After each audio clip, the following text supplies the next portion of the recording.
TM24 news channel में मैं ज़ैनब खान आप सबका स्वागत करती हूँ। इस वक्त हमारे साथ डॉक्टर जमालुद्दीन जी मौजूद हैं, जो कि बहुत ही सीनियर मोस्ट डॉक्टर हैं और जिन्होंने अलीगढ़ से पढ़ाई की हुई है। और हम उनसे बातचीत करेंगे कि नगर निकाय चुनाव करीब है और इस बार विकास को किस नज़रिए से देखना, चूँकि इन्होंने ऑफ कैमरा बहुत सारी बातें बताई हैं विकास को लेकर कि विकास को किस नज़रिए से देखना चाहिए, कि किस रूप में विकास होता है। तो उनसे हम बातचीत कर लेते हैं। देखिए, यहाँ का आवाम जो है बहुत पीसफुल है और वो अपने कारोबार में लगा है। वो चाहता कि यहाँ विकास ज़्यादा हो, लेकिन कुछ रुकावटें हैं। जैसे मान लिया कि हमको तहसील तक जाना है तो हमको कभी कभी 1 घंटा आधा घंटा लग जाता है, जबकि वॉकिंग डिस्टेंस है। तो हमारे फतेहपुर में बाईपास है, जिसमें हम 30 साल से जद्दोजहद कर रहे हैं कि कोई MLA MLC आए जो हमें बाईपास दे। तो पहली बात तो बाईपास का है। दूसरी बात है, यहाँ पॉलिटेक्निक और ऐसे खुलें, इंस्टीट्यूट खुलें जो यहाँ पर अच्छी तालीम उनकी हो, यहाँ से पढ़ करके इंजीनियर डॉक्टर आगे निकलें।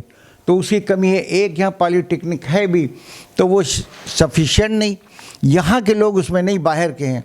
अगर 2-4 इंस्टीट्यूट बड़े बड़े खुल जाएं और यहाँ के भी जो पढ़े लिखे लोग हैं उसमें लगे तो यहाँ की तरक्की होगी। और यहाँ इलाके की एजुकेशन ही एक ऐसी चीज़ है जो आगे बढ़ा सकती है। तो नंबर 1 एजुकेशन, नंबर 2 जो सहूलतें हैं बाईपास वगैरह की, अच्छे यहाँ पर इंस्टीट्यूट, अच्छी यहाँ पर ऐसे मैनेजमेंट हो जो लोगों को ये बढ़ाए, पढ़ाने वाले में या और वो करें। फ्री कोचिंग हो जिसकी वजह से जिसमें गवर्नमेंट का सहयोग हो तो वो लड़के अपना तैयारी करके और कंपटीशन में बैठे अच्छी जगहों में। इसी कोई बात नहीं है। मऊनाज भंजन का ये मामला है कि हर 3-4 घर के बाद एक IAS या PCS लड़का आपको एक घर से मिलेगा। वही हम यहाँ भी चाहते हैं कि यहाँ भी हो, लेकिन इसमें सहयोग शासन प्रशासन प्लस चेयरमैन का भी बहुत होता है हाथ। क्योंकि जो हमने अभी आपको बताया था कि यहाँ पर एक टाउन एरिया में एक बड़ा हॉल ऐसा हो जो गवर्नमेंट ने स्कीमें निकाली है, जो होम घर घर हो सकती है, वो उसमें पोस्टर लगे हों, लिटरेचर हो और उनमें गवर्नमेंट अच्छा खासा पैसा दे रही है, लेकिन यहाँ कोई जानता ही नहीं है। तो ये सब बातें हैं, ये चेयरमैन की जिम्मे है कि वो स्कीमें लावे, आवाम को पहुँचावे। और यहाँ आवाम के पास जब एजुकेशन और पैसा आएगा तो इस इलाके की तरक्की होगी। इस बार चुनाव में मतलब किस कैंडिडेट को आना चाहिए जो विकास कर सके, आपको क्या लग रहा है? देखिए, क्योंकि लोग जो आवाम होती है ना बहुत ही नैरो माइंडेड होती है, तो वो जल्दी विकास को समझ नहीं पाते हैं। वो कभी कभी पार्टी सिंबल पे वोट करते हैं, कभी कभी व्यक्तिगत जो संबंध होते हैं जैसे जो इनसे ज़्यादा जुड़ाव होता है उनके नाम पे वोट करते हैं। बेसिकली वोट जो है वो किस नाम पे करना चाहिए विकास के लिए?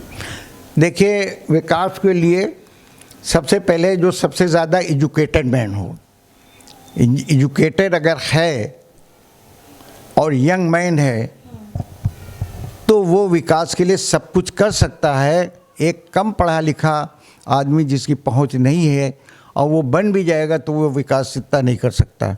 लिहाजा अब यहाँ की आवाम ये समझने लगी है कि हमको ऐसा लाना है जो यंग मैन हो और एजुकेटेड हो, जो हर जगह जा सके, DM SP या आगे शासन में वो कर सकता है।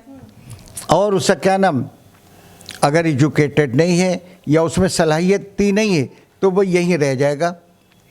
जैसे ये नाला बनना था और SDM यहाँ धर्मपाल साहब थे, उन्हीं ने कहा साहब शासन से तो पैसा हम ले आएंगे और लेकिन आपको चलना पड़ेगा। और हम जब शासन गए हैं तो सिक्योरिटी के उस गली में वो घूमने लगे कि आप जाइएगा। हम गए और वहाँ से पैसा लिए हम और बना।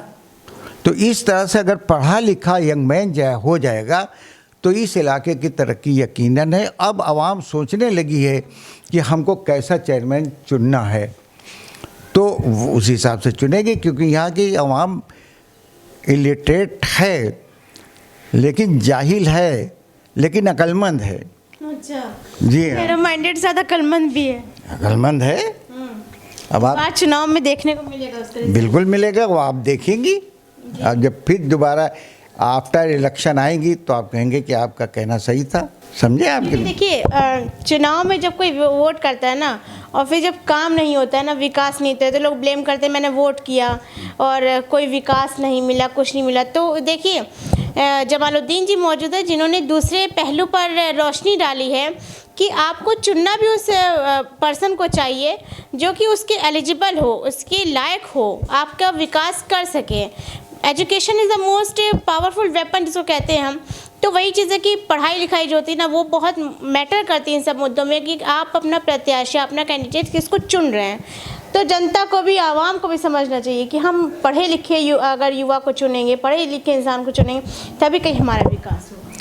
देखिए आवाम तो ऐसी थी कि 70 साल से जो यहाँ चेयरमैन थे अब की नहीं खड़े हैं, जो बैकवर्ड हो गई, तो ये इसमें सक्षम थे और आवाम उनको इतना चाहती है कि आंख बंद करके वोटिंग करती थी उनको, चाहे हिंदू भाई हो चाहे मुसलमान हो।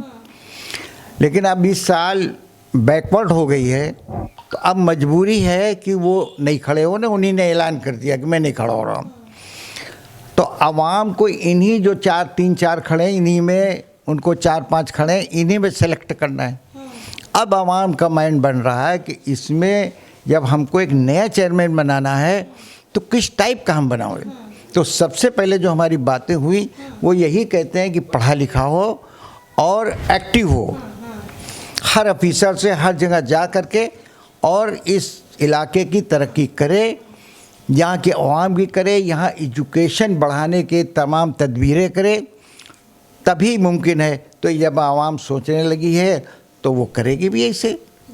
देखिए तो जमालुद्दीन जी मौजूद हैं जिनसे हमने तमाम मुद्दों पर बातचीत किया है। फतेहपुर में आपने देखा होगा कि आज़ादी के बाद से लगातार एक ही चेयरमैन रहे हैं, उन्होंने जो है यहाँ पर बदलाव नहीं हुई है। इनका कहना है बहुत अच्छी बात है और कहीं ना कहीं हो सकता है विकास हुआ तभी तो लोगों ने चुना भी अपने कैंडिडेट को। लेकिन इस बार जिस तरीके से अलग जो है फतेहपुर में नज़र आ रहा है चुनाव का माहौल, चूँकि उन्होंने ऐलान कर दिया कि अब चुनाव में नहीं खड़े हो रहे सीट की वजह से जो भी, तो अब जो जनता यहाँ की है, मेन जो आवाम है जो वोट करेगी फतेहपुर में, अब देखना है कि जनता जो है, जैसे पिछली बार जो लगातार चेयरमैन रहे, तो इस बार जनता जो है विकास के नाम पर किस फेस को देखना चाहती है। क्योंकि इस बार भी फतेहपुर की जनता को अपने विकास को लेकर बहुत ही सोच समझ के वोट करना होगा, क्योंकि इस बार परिवर्तन होगा बिल्कुल। तो मिलते हैं इसी और नए मुद्दे से, तब तक देखते रहिए 2024 news. Camera person Mohammad Arif Khan के साथ ज़ैनब आकिल खान।